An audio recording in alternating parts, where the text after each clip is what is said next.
Hey guys, okay, I'm back. Here's the Colorado State.edu RAM slider showing it goes east, full disk, natural color like we discovered yesterday, and we got 4:15 UTC, so that's around 11:15 p.m. Eastern Standard Time. And here we go. There's the reflection coming off of this object, which I suspect is probably a planet. Although I know that's with that beam action, I tend to think it could be something else. However, I was thinking about it, and being that the sun simulator is such a bright, focused white LED light, and this thing's somewhere down real close to the South Pole relative to the Earth. But I think it's probably closer to the satellite than it is to the Earth. That's why the satellite's picking up this beam action as the sun simulator reflects off of it. That would be my take on that. We have this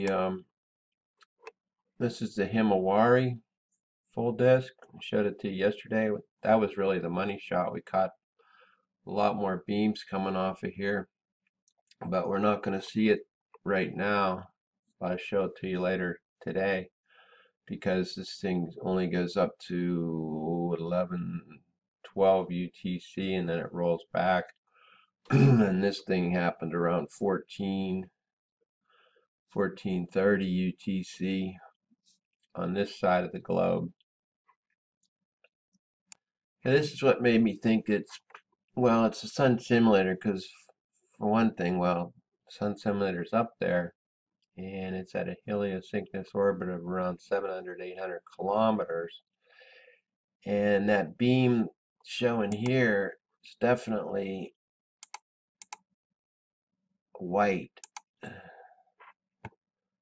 sun simulator is white. I don't know if you remember, but the sun used to be yellow, and about the last several years it's been bright white, like a white blowtorch. And so here's the heliosynchronous, sun synchronous orbit. This is where they can park something, just like in the geosynchronous orbit, and it goes around and around the Earth. The weather satellites that I've been showing you, they go around at 22,238 or 35,790 kilometers above the Earth without having to expend any fuel or energy. They're just parked up there and they go round and round. Well, in order to get the similar effect with the heliosynchronous orbit, it has to be much lower, 700, 800 kilometers. So my theory is the sun simulators, of course, over on this side of the Earth somewhere, and it's not that far away from the planet. And this thing, I think I would have caught it before. So I think just a few days ago it passed the weather satellites, and it's below the 22,238 mile mark between the geosynchronous orbit weather satellites and the planet, and then the sun simulator's bouncing off of it because it's clearly a pretty big object since they're pixelating so much of it out.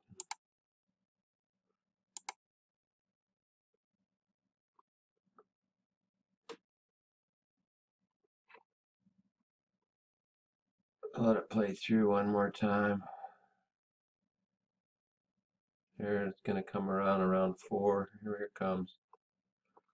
That's a pretty big object, but relative to the weather satellite.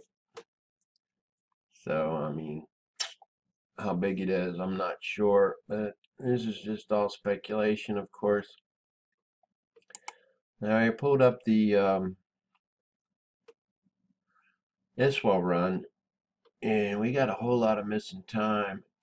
So much so that, remember yesterday, now this is going all the way back to 17th. Normally it only goes back to about the 18th. And we had that huge chunk of missing time, starting at 1958 on the 17th. Jumped to 1044 on the 18th. So that's 15 hours there.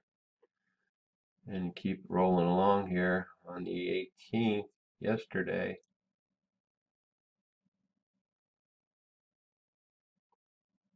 And we're going to see there's another chunk, 1629, jumps to 2031. So there's 4 hours missing there.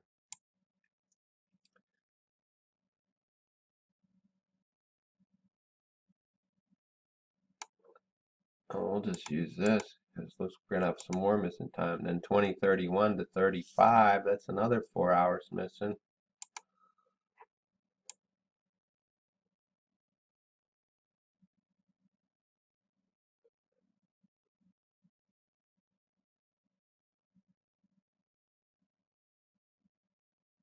And we got some missing time in here.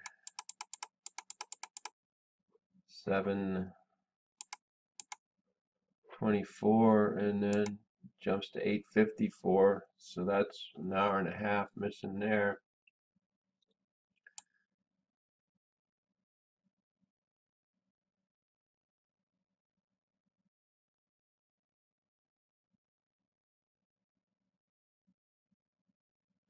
So that's about it on the missing time. I'll sync it back up.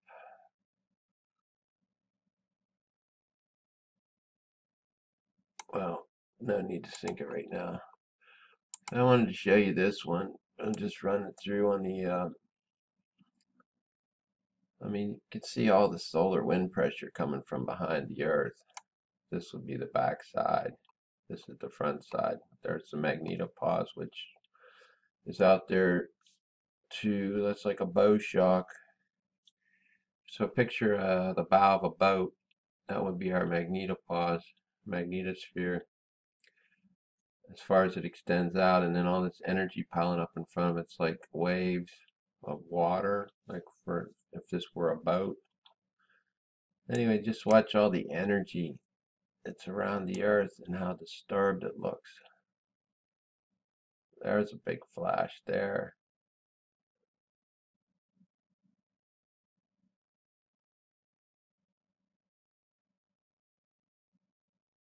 If you watch some subtle changes in colors in here, it gets a little bit more purple sometimes,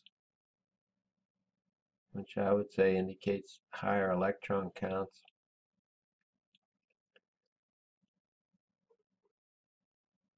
So there's that.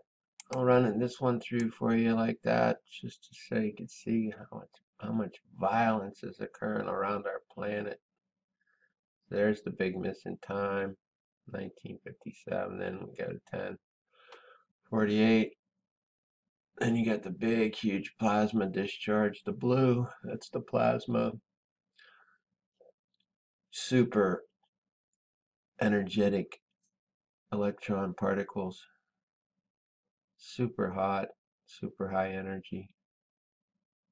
There's another one. That's see the missing time. Usually after missing time, you always have a big plasma. When it comes back on, you see a bunch of plasma leaving the planet. There's another one. From 2 to 4, 4 to 5.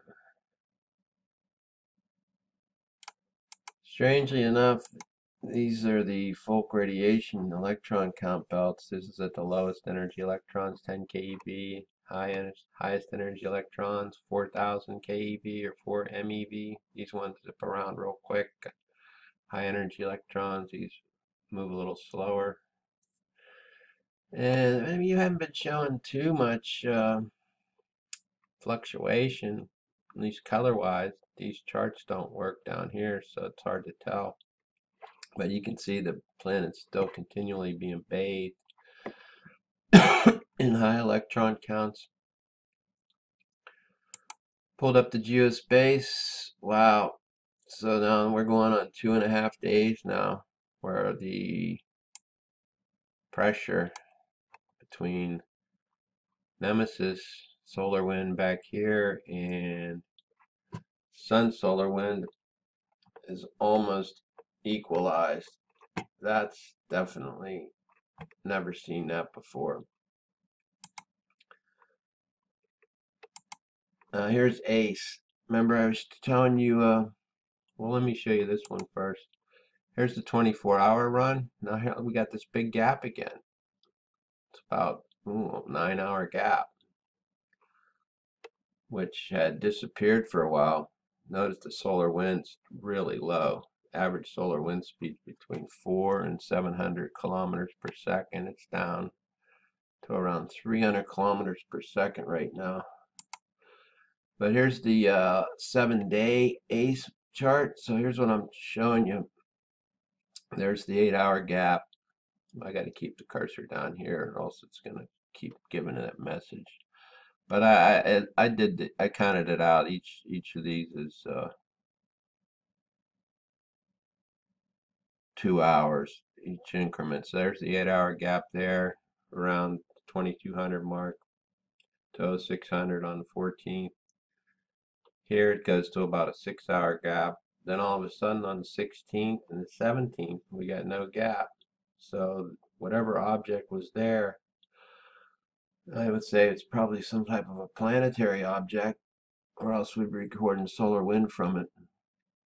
It was gone, and then we let a 2-hour gap there and a 4-hour gap here, and now we're back up to the 7-hour gap again. So I mean, it's hard to explain that. Because on Discover, which is up there at the same spot, the yellow on the Lagrange point, we have no gaps. There's the yellow on the Lagrange point, and these links are in the description box. This is where the ACE and the Discover satellites are, to give like an early warning of any big CMEs that are coming, or solar flares. Yeah, coronal mass ejections. Get maybe an hour at the most warning, so they can dial down all these satellites or whatever, so they don't get harmed by the extra solar wind pressure. Here's the tutorial that'll explain everything. As you can see from this 7-day thing, there's the phi angle. Shows anything above 180 shows connection to something behind the sun. See on the Discover, which doesn't have any gaps, everything's above 180 for this whole run. A couple little blips here and there where Earth tried to connect to the sun. We still have the magnetic resonant grid pattern all across the planet, and this has been going on for 6 months now, every day. This is what it looks like. And we have the same magnetic resonant grid pattern around the sun showing up on the SD from the couple of the SDO shots on the 335 angstrom and on the 94 angstrom. And you really need to click full screen in order to see this more clearly. And that's down here. That'd be the far right box. Just click on that. Get the full screen image. I don't think there's anything else in here that I missed. So we'll let this play through. I'll give you the last look here. There it is. Whatever it is. Popping on through. Okay, well, I'm running out of time on this one. God bless, and Peace, and I'm out.